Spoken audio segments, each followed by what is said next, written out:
palavra ao Pastore e toma a liberdade de ir do lado do Júlio Medalha para ver a apresentação.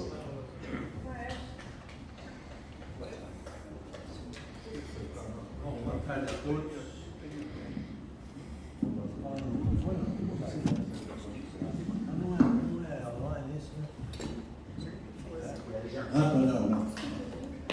Boa tarde a todos. Nós vamos falar um pouquinho aqui sobre o futuro da classe média em geral, não só no Brasil, mas em outros países também. Eu vou apresentar aqui uma espécie de um teste que eu gostaria muito de ter a crítica de vocês, antes de eu poder apresentar isso para públicos maiores, menos intelectualizados, mas maiores.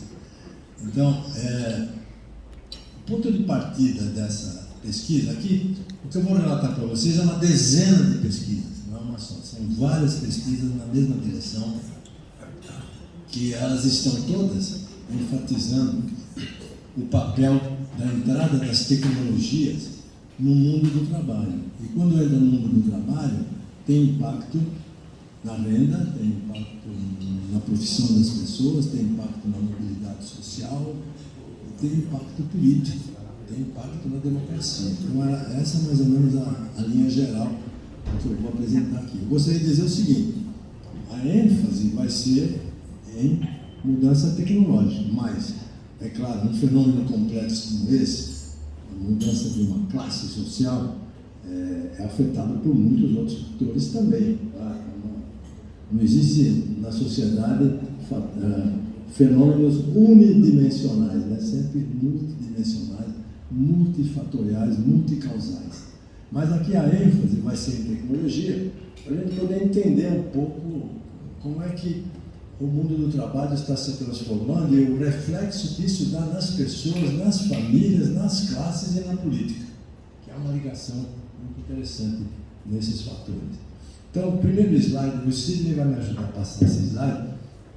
O primeiro slide é um resumo das últimas publicações, vocês todos conhecem, né, que estão tratando de democracia, estão muito apreensivas com a democracia, né? O livro do Darren Acemoglu, que é um economista turco, e o James Robinson, eles publicaram um livro aí, Why the Nations Fail, por que as nações fracassam? E a tese deles, fracassam porque existem determinadas decisões na sociedade que se transformam em leis, que são chamadas por eles em leis extrativistas. O que é a lei extrativista? É uma lei que, para favorecer os mais fortes, retira recursos dos mais fracos, extrai recursos dos mais fracos, por isso que eles chamam de extrativista, né? Então, eles dizem que na democracia moderna está acontecendo muito isso aqui, o que gera muita desigualdade e gera descontentamento também. Um outro livro que já é clássico é do Steven Levitsky, que é Como as Democracias Morrem. O que ele foca? Ele foca governantes que são eleitos democraticamente, mas que começam a solapar as instituições da democracia no poder. E eles dão vários exemplos desse tipo aí. Um outro trabalho aqui é da Jordan Kyle, que é The Populist Harm to Democracy. Eles focam especificamente no populismo, como uma doença da democracia, uma coisa que arrasa todas as democracias. Um outro trabalho de um sociólogo muito conhecido, eu acho que o nosso xará aqui até conhecido pessoalmente, o Castells, não? Manuel Castells, que ele escreveu um livro sobre a ruptura e a crise da democracia liberal, focando também essa erosão das instituições. Um outro trabalho que saiu agora, faz 2 semanas, em português, que é do Moisés Naim, que é A Vingança do Poder. Esse trabalho é maravilhoso, eu consigo todos ler. Ele descreve o estrago do populismo em 22 países, Brasil inclusive. Muito bem documentado, muito bem documentado. E, finalmente, tem um trabalho que quantifica esse problema aí da erosão democrática, que é esse trabalho publicado pela VD Institute, que é uma instituição da Suécia, de Gothenburg. E chama Defiance and Face of Autocratization. Veja o resumo aqui. Em 2009, existiam 44 democracias plenas. Eles diziam que são democracias sem um problema sério. Em 2022, no ano passado, caíram para 32.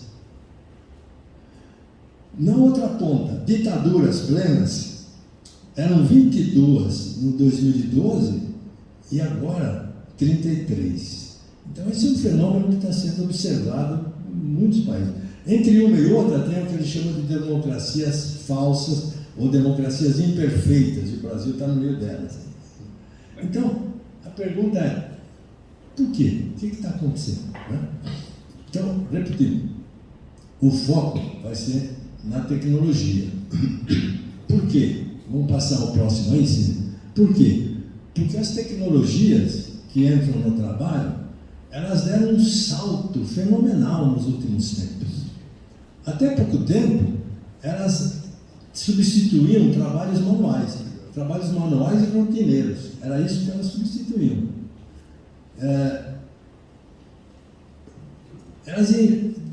Aí, de repente, quase que de uma hora para outra, principalmente a partir dos anos 2000, elas começaram a substituir as atividades que envolvem raciocínio e que envolvem decisão. As tecnologias substituindo atividades que envolvem decisões. E isso veio principalmente com a inteligência artificial no ano 2000. O Alan Turing, que é esse que está citado aí, que é o Artificial Intelligent Machine, ele já no ano 2000, quando foi apresentado os primeiros traços da inteligência artificial, ele já mostrava isso. Ó, isso aqui vai mexer com atividades intelectuais. Não é só com atividades manuais, não é só com atividades rotineiras, vai mexer com atividades intelectuais. E de lá para cá, então, o avanço foi enorme, porque nós temos hoje tecnologias que observam, que aprendem e descobrem regras. Elas descobrem regras. Mais do que isso, elas obedecem à vida humana. Mais do que isso, elas tomam decisões. Mais do que isso, elas escrevem textos. Para nós aqui na academia, a gente nunca podia imaginar que alguém pudesse substituir a nossa capacidade de escrever textos. Elas escrevem textos e elas corrigem os próprios erros. Não há nenhum exagero nisso aqui. Isso aqui pode ser testado a qualquer momento. E aí o que aconteceu? Essas tecnologias começaram a reduzir profissões do extrato médio, da classe média, que são aquelas que são um pouco mais intelectualizadas, que exigem mais cognição. E o que elas produziram? Elas produziram uma redução das ocupações do extrato médio, um pequeno aumento das ocupações do extrato alto, pequeno, e um grande aumento do extrato baixo, como decorrência desse impacto. Então, veja, isso aqui já pôs os analistas em alerta. Vamos ver o que isso vai acontecer na estrutura social como um todo. E é isso que eles estudaram, e essas são as pesquisas que eu vou apresentar para vocês aqui para a gente debater. Agora, vou repetir, a tecnologia não é tudo, é uma força, tem outras forças também. Aqui não dá tempo de a gente falar tudo. Eu vou focar na questão de tecnologia. Então, vamos dar um dado aqui, vamos começar com um dado bem macro, para ver o que aconteceu. Vamos lá, seguinte. Uma visão macro dos Estados Unidos. Olha, se a gente analisar as profissões de 1980 até 2010, o que nós vamos verificar? As do meio caíram. Vocês veem aí que os dois gráficos para baixo aqui, as do meio caíram. As de nível mais alto subiram. E as de nível mais baixo também subiram. Nesses dois extremos aí. E esse estudo aqui foi feito com uma amostragem enorme, usando dois surveys diferentes, para não ter dúvida. Então eles utilizaram a mesma metodologia em dois surveys diferentes, acompanhando as profissões ano a ano, até chegar a esse quadro. Então, como vocês veem, profissões de classe média encolhem, profissões de classe alta aumentam um pouco e profissões de classe baixa aumentam um pouco mais. Vamos passar para um outro aí para dar o quadro da Europa. Vocês vão me desculpar, esse quadro é muito grande, não olhem para os números, olha só para o vermelho no final, que dá a média. Porque esse estudo aqui foi feito em 16 países da Europa, seguindo profissões ano a ano, entre 1993 e 2006. Vocês podem imaginar a complexidade dessas pesquisas, de seguir ano a ano as profissões, e ter uma padronização entre elas, né? Pois bem, olhando só o vermelho, que é a média da União Europeia, o que acontece?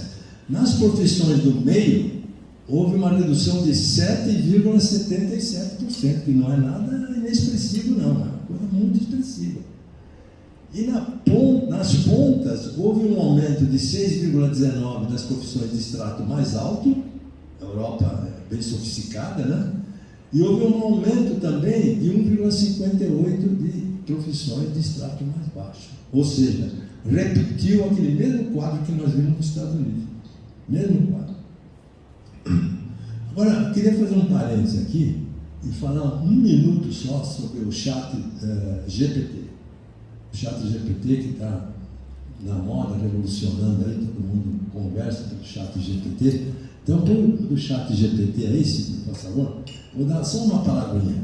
Por quê? O chat GPT, que é esse chat que a gente entra, pergunta e ele responde, até escreve poesia, vocês sabem disso aí. Quais são os impactos que foram observados até agora? Tudo é muito cedo ainda, porque o chat GPT não fez um ano ainda. Tudo é muito cedo, mas já dá para ver o seguinte: para 80% das profissões, o impacto é apenas de 10% nas atividades dessas profissões. Agora, para 19% ou 20% das profissões, o impacto é de mais de 50% nessas profissões. Quais são as profissões mais afetadas? Que vão ter maior impacto, maior redução de oferta, menor oportunidade de trabalho? Advogados, pesquisadores, contadores, redatores, revisores, tradutores, jornalistas, relações públicas e outros. E as menos afetadas? Médicos e outras profissões da saúde, cozinheiros, auxiliares, camareiras, zeladores, barbeiros, atletas, pintores artistas, não é pintor de parede, e outros.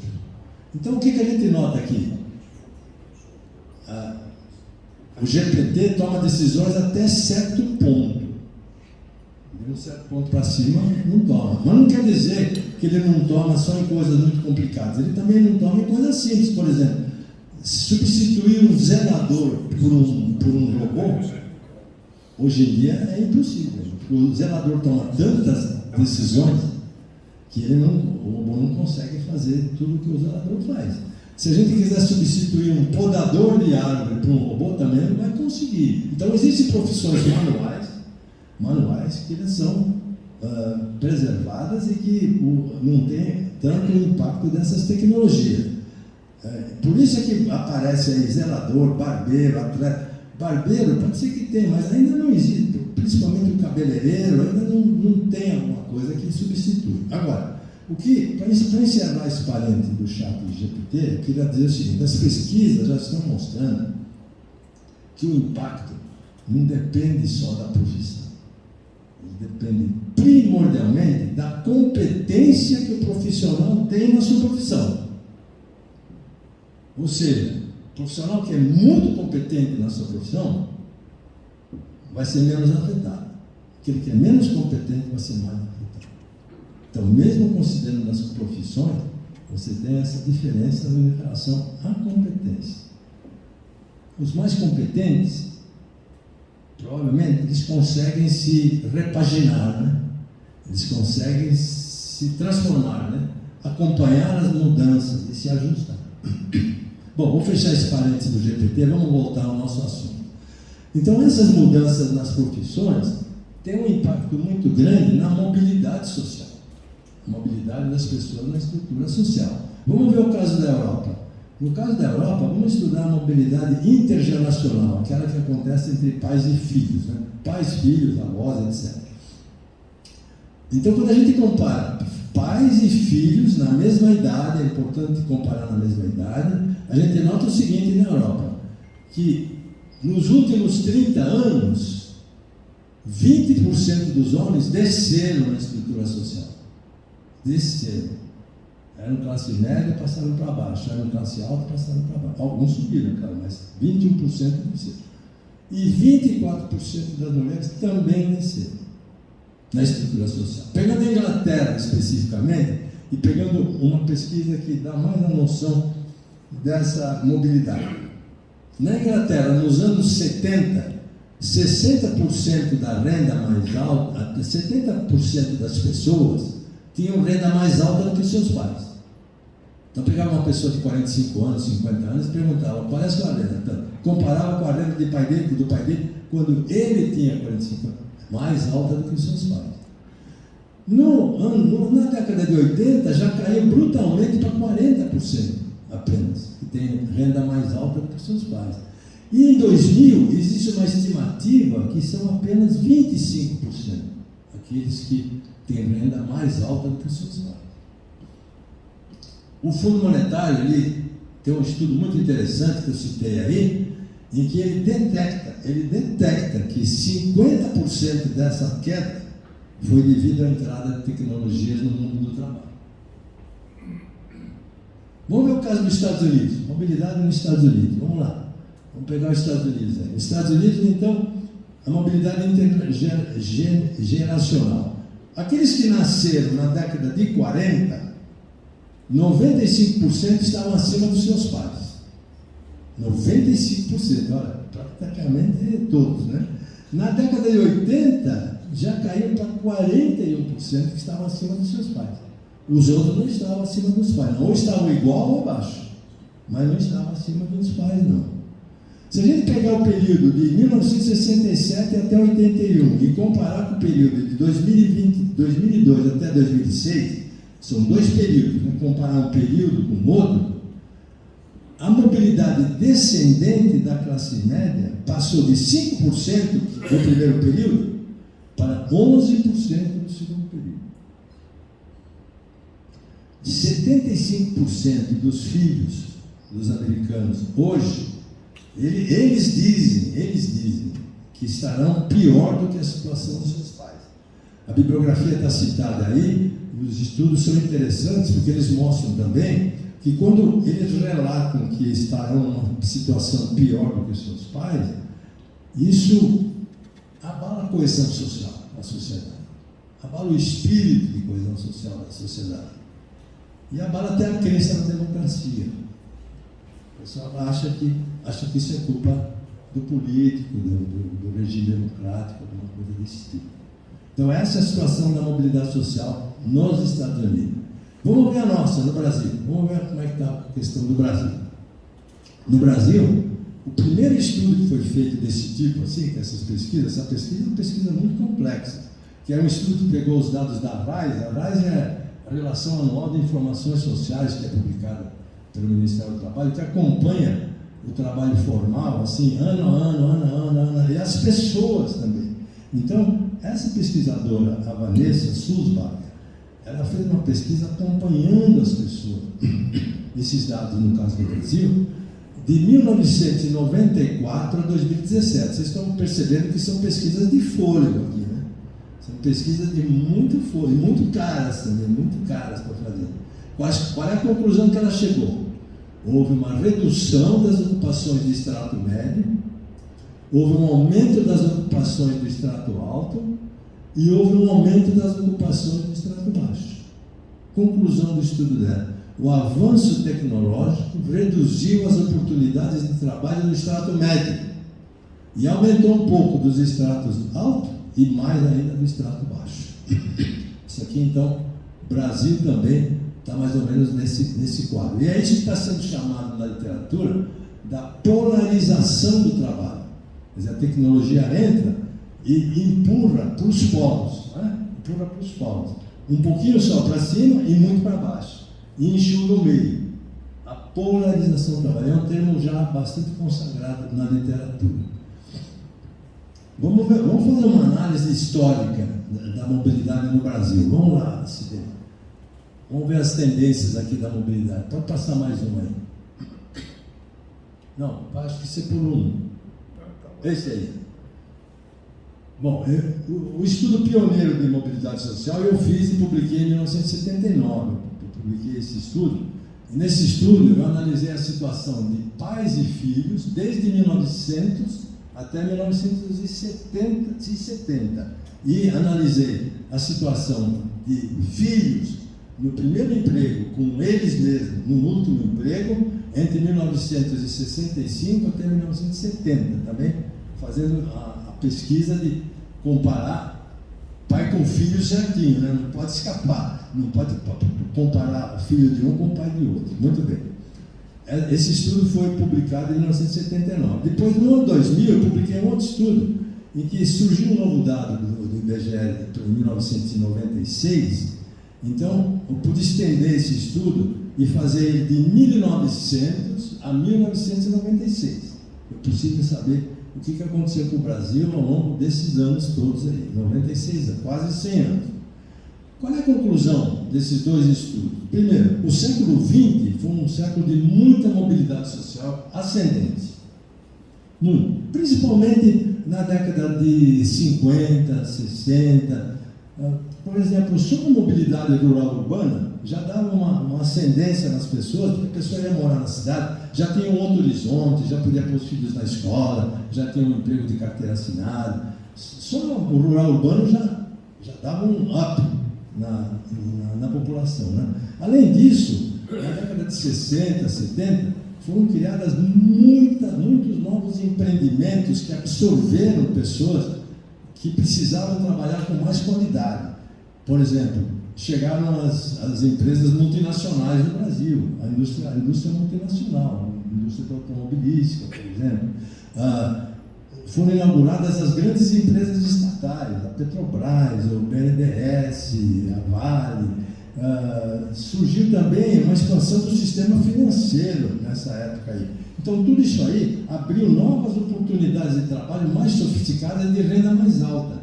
Mas foi um tempo, Paulo, em que as pessoas entravam sem ter a educação adequada, porque a educação não dava conta disso aí. E o treinamento era, em grande parte, em serviço.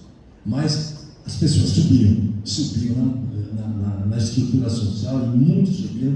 E isso explica porque que o século XXI foi um século de muita mobilidade ascendente. Agora, o século XXI, ele continua. O Brasil continua como um país de muita mobilidade ascendente, mas reduziu a velocidade, reduziu a intensidade. Começou a aumentar a mobilidade descendente. E de lá para cá, nós não temos mais dados assim, específicos para estudar a mobilidade social no Brasil. Mas o IBGE publicou um dado em 2014 que é muito interessante, que dá para a gente ter uma proxy. Não é perfeito, mas dá para ter uma proxy. Vamos ver essa tabela aí, Sidney? Nessa tabela, eu peço para vocês olharem só o que está em vermelho. O que está em vermelho, vocês vão verificar uma comparação com dados de 73, dados de 96 e dados de 2014, não é isso? Então, o que aconteceu com a mobilidade total? A mobilidade total aumentou no Brasil. Ela passou de 58,4 para 63,2 para 66,0. O que aconteceu com o ascendente?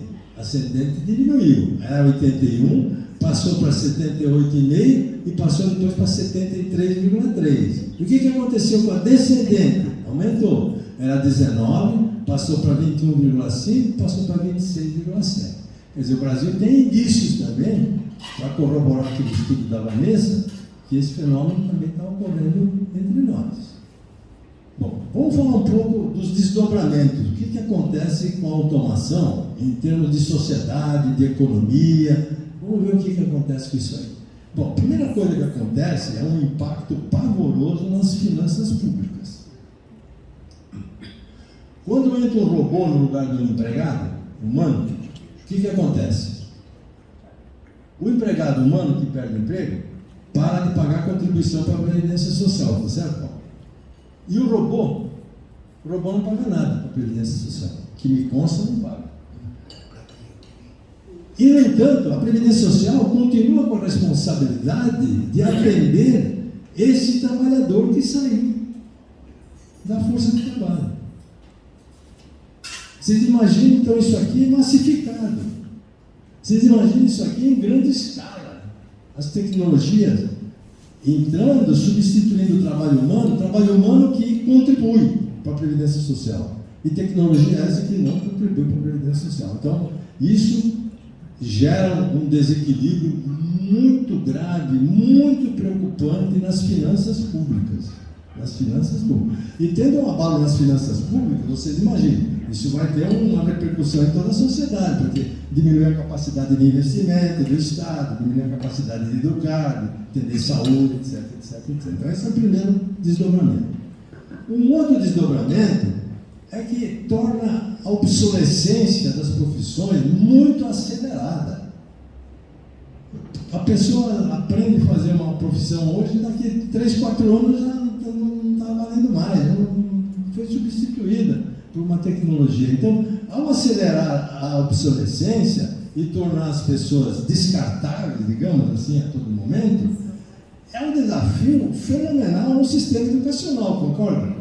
Como é que o sistema educacional vai conseguir acompanhar isso aqui? Porque a escola, ela não sabe qual é a demanda que tem no mercado de trabalho. A escola nem sempre tem os professores adequados para atender essa demanda. Raramente tem o equipamento para atender essa demanda. Vejam o desafio que nós temos pela frente com esse impacto na educação.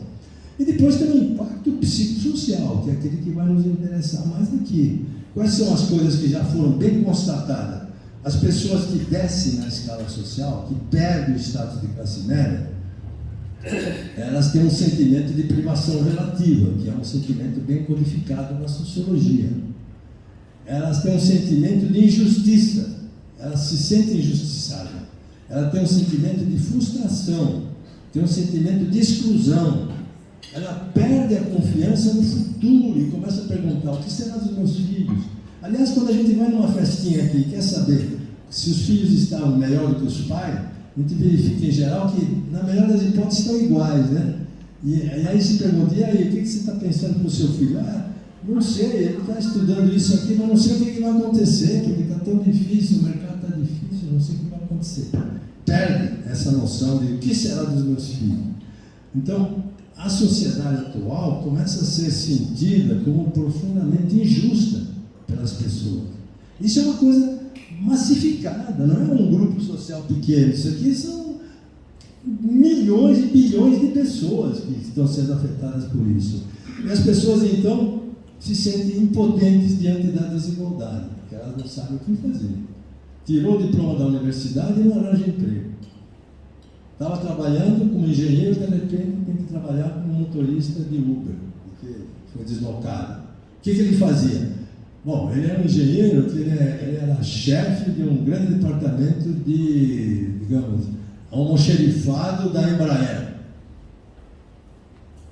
Entrou a inteligência artificial lá, no almoxerifado da Embraer, e não precisa mais dessa pessoa, porque a inteligência artificial faz tudo. Cada vez que monta um avião, ela já dá baixa quais são as peças que foram gastas e já encomenda as peças para repor aquelas que foram utilizadas. E ele era engenheiro, uma posição de classe média alta, né? E foi deslocado. E se ele não é uma pessoa que consegue se repaginar com uma certa facilidade, é o que a gente encontra. Quem nunca encontrou um engenheiro dirigindo um Uber? Eu já encontrei vários. Encontrei administradores, encontrei contadores dirigindo Uber. Isso é mobilidade descendente. E a pessoa, então, que passa por isso, ela fica profundamente cética a respeito da própria democracia. E aí vem os políticos. Os políticos, eles vão se aproveitar dessa situação. E o que o povo pensa dos políticos? Esses que estão no mundo da decepção. Os políticos só pensam no interesse deles. Isso aqui está relatado aqui, mas tem substrato de pesquisa. Está tudo baseado em pesquisa isso aqui. Então, pensamentos da população em real. Vamos passar para o psicossocial do brasileiro. Vamos ver o que o brasileiro está pensando. Em 2019, foi realizada uma pesquisa muito bem feita sobre populismo no Brasil e mostrou o seguinte: 75% dos brasileiros se sentiam injustiçados. 75% dos brasileiros se sentiam injustiçados. 73% diziam: os políticos não se importam com pessoas como eu. 73% achavam necessário ter um líder forte. Veja, a população brasileira gosta de líder forte. Em 2001, a mesma pesquisa foi repetida. 80% se sentiam injustiçados. 78% deles disseram: os políticos não se importam com pessoas como eu. E 74% acham necessário um líder forte. É o terreno mais fértil possível para a ascensão do populismo. E no atual que nós tivemos 2 populistas recentemente, e continuamos com o populismo. Muito bem, vamos ver qual é a relação, então, classe média e populismo. Vamos lá, mais uma coisa. Estou terminando já, viu, gente? Porque eu quero ouvir vocês. Qual é a relação? As coisas que mais atacam a classe média e que levam a classe média a optar pelo populismo: primeiro, medo de perder emprego. E hoje em dia é medo para perder emprego por tecnologia. Segundo, quando a pessoa começa a sentir muita desigualdade, não é qualquer desigualdade, é uma desigualdade que é sentida como injusta. Injusta. Eu estou nessa desigualdade, mas isso é injusto. Eu não aceito isso aqui porque eu acho que é injusto. Populismo. Isso aqui é o terreno fértil para o populismo. O que faz o populismo? O populista manipula o desencanto das pessoas. É isso que ele faz. Ele acentua o sentimento de injustiça. O bom populista é aquele que tem uma frase pronta para acentuar o sentimento de injustiça.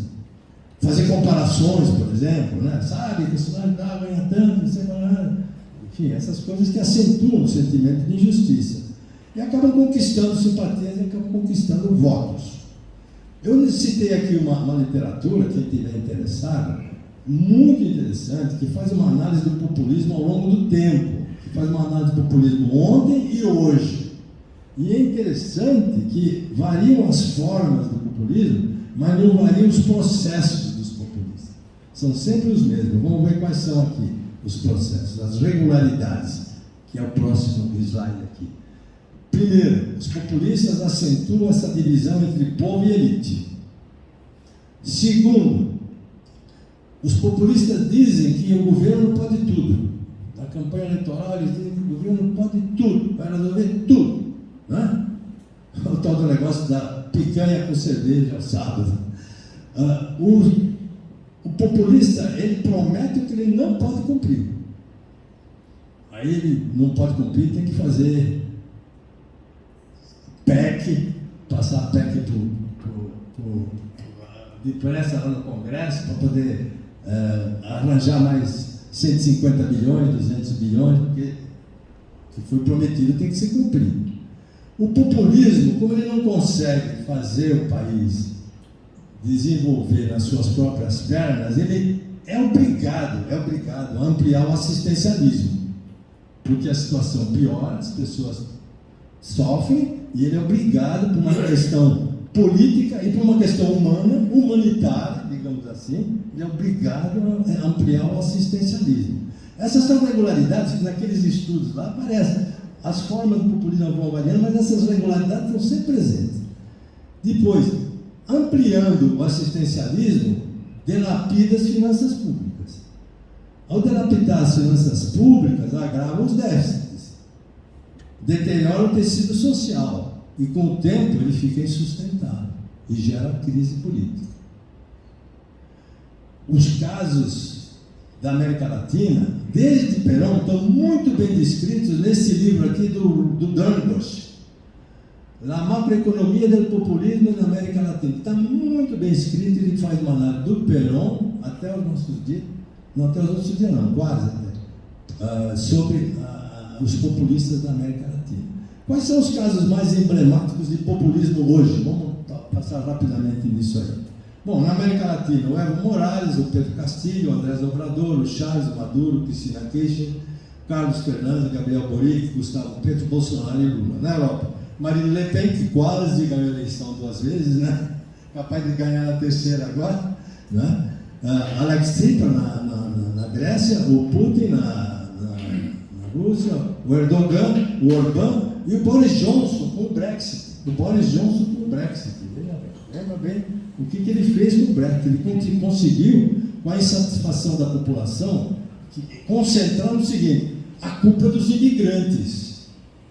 A culpa é porque nós fazemos parte dessa maldita União Europeia.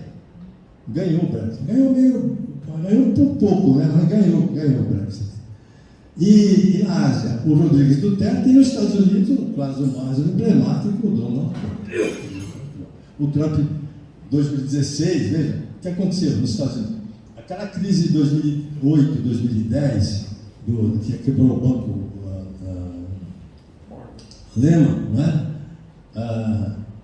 Aquela crise, ela deu um estrago na economia americana tremendo. As famílias perderam o emprego, perderam a casa, muitos foram morar na tenda. Vocês lembram daquele movimento Occupy Wall Street, né? Que estava as tendas em Nova York, em vários outros lugares. Perderam a poupança, porque todos estavam muito endividados e perderam toda a poupança, perderam o patrimônio. Ficou uma classe média desorientada durante muitos anos. E chegou o Trump em 2015 e 2016 e disse: deixa comigo que eu acerto esse negócio aí. A culpa de tudo isso aí foi do Obama, porque o Obama deixou as empresas ir lá para a China e roubou o emprego de vocês. Por isso que vocês aqui em Michigan, que era um cinturão da grande inovação, agora chama cinturão da ferrugem, né? O Rust Belt. É porque ele deixou para lá. Né? Não é bem isso, não. É porque as tecnologias entraram de modo maciço junto com a crise. Então, isso aqui deu para o Trump um terreno fértil para poder explorar o populismo dele. E quase que ganhou a segunda vez, hein? E olha lá se não ganhar a terceira. Então, esse fenômeno é um fenômeno que está alastrado. E a China? Vocês devem estar curiosos pela China, né? Olha o que eu consegui do Xi Jinping. A seguinte declaração, veja só. Nós estamos falando aqui de polarização do trabalho, né? Olha o Xi Jinping. Os ricos e pobres em alguns países se polarizam, olha, polarização do trabalho, se polarizam diante do colapso da classe média, levando à desintegração social, à confrontação política e ao populismo desenfreado. A China precisa proteger-se com firmeza contra a polarização, impulsionar a prosperidade comum e manter a estabilidade e a harmonia social. Xi Jinping, China, não é? Fantástico. Antecipando, né? Antecipando, porque isso não chegou na China ainda. Não. Resumo, vamos resumir aqui para terminar. Resumo.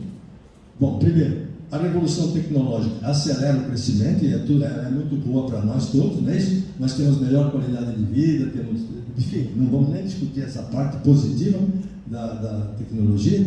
Ela alavanca a melhor qualidade de vida para todos nós, mas ela abala a classe média, acentua a desigualdade, deteriora a coesão social, a classe média se sente ameaçada, torna-se presa de fácil dos populistas, surge um assistencialismo desenfreado que compromete o investimento e fragiliza a democracia.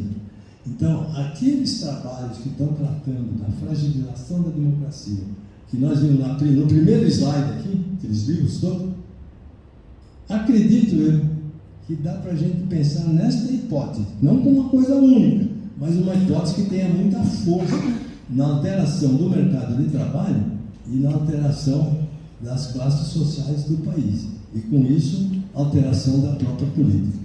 O último eu vou passar só por desencargo de consciência, porque eu não tenho muita certeza do que eu vou falar, não. O que fazer, né? O que fazer para você mudar uma situação como essa? Não é fácil, não. Isso aqui é uma coisa que está afetando o mundo inteiro. Como reduzir os impactos negativos das tecnologias? É o maior desafio. Primeiro, acho que o mundo vai precisar de uma regulação inteligente dessas tecnologias. Regulação inteligente significa não é acabar com elas, é utilizar de modo adequado. Segundo, vai precisar equilibrar os incentivos que são dados às tecnologias e os incentivos que são dados ao trabalho. Porque hoje, por exemplo, se comprar uma máquina, um computador, tem tudo que é tipo de incentivo. Tem isenção de IPI, tem crédito fácil, Mas para você contratar trabalho, não tem incentivo. Então, vamos pensar nisso aqui. Vamos equilibrar os incentivos. Incentivo para as tecnologias, incentivo para o trabalho. Educação continuada vai ser indispensável. Por quê? Porque as tecnologias mudam muito depressa. Não dá tempo de pessoas chegar e voltar para a escola. Então, ela precisa estar capacitada para ela mesma acompanhar o desenvolvimento, acompanhar a evolução da tecnológica. Depois, incentivos específicos para treinamentos. Quer dizer, as empresas em si, se elas tiverem um incentivo para treinar as pessoas, elas podem, elas mesmas, repaginar, ajudar a repaginar essas pessoas. Por exemplo, o Brasil teve uma lei chamada Lei 6297, o número dela, de 1975, que foi proposta pelo Mário Henrique Simons, que ela permitia às empresas que treinassem os seus trabalhadores a reduzir o imposto a pagar. Reduzir o imposto a pagar. E teve muito sucesso isso. Muitas empresas faziam esse programa. Houve uma série de problemas que fez o governo revogar isso aqui. Mas precisamos pensar nisso novamente. Alguma coisa para ajudar as empresas, principalmente pequenas e médias, a evoluir tecnologicamente junto com a sua força de trabalho, junto com a sua mão de obra, ajudar. Aqui, nos bancários, na convenção coletiva dos bancários, tem uma cláusula segundo a qual os bancos têm a responsabilidade de treinar os bancários em toda a tecnologia nova que eles incorporam. E isso está sendo executado pelos grandes bancos, os pequenos não. Está sendo executado. É uma coisa a ser pensada, né? Depois, crescer e diversificar a matriz de produção. Isso é uma coisa histórica, isso não vai acontecer da noite para o dia. Mas o Brasil é um país que a produção dele, a produção brasileira, toda ela está calcada em atividades humanas muito simples, muito simples. O grosso da nossa atividade, o que é? Dos nossos brasileiros, o que eles fazem? Eles são balconistas, eles são vendedores, são carregadores de caminhão, são motoristas, são lavradores, são ordenhadores, são varredores, são assim. Porque a nossa produção, o sistema produtivo é assim, 2/3 da nossa produção tem atividades muito simples, portanto, que dá status baixo e que dá renda baixa também. 1/3 tem atividades sofisticadas, para o qual já falta mão de obra qualificada. Para o qual já falta. Se vocês pegarem a Alemanha, que é o inverso disso, né, Júlio? Na Alemanha, 2/3 são atividades sofisticadas. O que a Alemanha exporta? A Alemanha exporta alta tecnologia, a Alemanha exporta avião, a Alemanha exporta fármaco, a Alemanha exporta engenharia sofisticada. Então, 2/3 são atividades muito sofisticadas. Então, o sistema educacional precisa ser muito bom para acompanhar isso aqui, e é bom, e é efetivo, e funciona. 1/3 são atividades simples, baixa renda, que em geral é dedicada aos imigrantes lá na Alemanha. É eles que são os balconistas, eles que são os motoristas, eles que são os vendedores, etc. Mas o Brasil tem uma estrutura de produção de 2/3. Uma produção, o que a gente exporta? Nós exportamos commodities, nós exportamos agro e minérios. Enquanto que a Alemanha exporta tecnologia, né? Então, isso é uma coisa histórica, não é uma coisa para fazer de mão para, mas precisamos empurrar a nossa economia para essa linha, de mudar a matriz de produção. Intensificar a interface entre empresa, escola e governo. Por quê? Porque a preparação profissional, a escola sozinha não dá conta de fazer, a empresa sozinha não dá conta de fazer, o governo sozinho não dá conta de fazer, precisa os três juntos. E em termos de parceria, isso é uma engenharia social muito complexa e necessária. Precisa ter governo muito sério para a gente fazer uma engenharia social deste tipo aqui. E governo que pensa de longo prazo. E, finalmente, jamais demonizar o avanço tecnológico.